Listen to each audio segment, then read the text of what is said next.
Sabi po ng mga kababayan natin, dapat ganito yung sinasabi ni Mr. Willie Revillame na panagutin sa batas etong si Sara Duterte. Dahil siguro sa puntong ito, doon sa mga investigasyon at legal na proseso, siguro naman kahit papaano, alam mo na, Mr. Willie Revillame, na guilty nga ito si Sara Duterte. Dahil hindi yan lulusot sa Kongreso kung hindi nga guilty. Pero yun nga, dahil kayo ay mga judges, natural lamang talaga na timbangin nyo pa rin, tignang mabuti, at doon, sana ay hindi na kayo maging bias at nasa tamang desisyon dapat ang gawin nyo. Ang sabi niya, kung guilty etong si Sara daw, ay gagawin niya. Pero ang gagawin daw niya ay susundin yung tama. Ang problema kasi minsan hindi niyo alam yung tama. Ang alam niyo lang ay yung mga mali.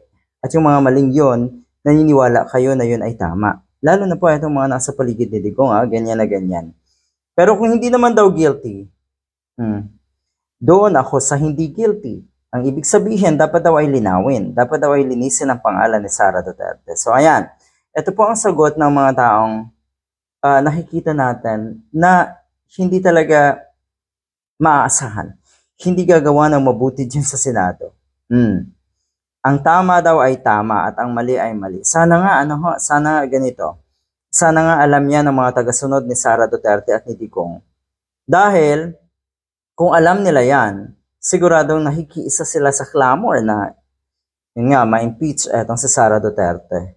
At susunod siya daw sa proseso ng batas. Ang problema kasi, aminado po kayo Mr. Willie Revillame, na wala kayong alam sa batas.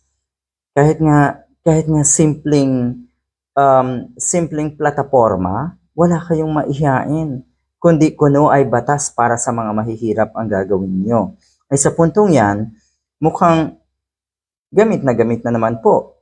Yung gasgas na linya na yan na para sa mahihirap, tutulong sa mga mahihirap, hindi po yan ang level ng isang senator. Kung may kasalanan, aniya dapat managot. Pero daw kung wala, dapat itong linawin. Dapat itong parang linisin siguro ang pangalan nga na itong si Tambalostay. Pero kung batas nga ang susundin at alam niya ni Mr. Willie Revillame, maganda ang kalalabasan. Hindi daw emosyon naman ang susundin niya. Mr. Willie Revillame, kayo po'y sanay na emosyon ang ginagamit.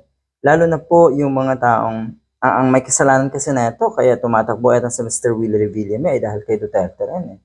So nakikita nyo na kung saan patutungo rin ang isang ito.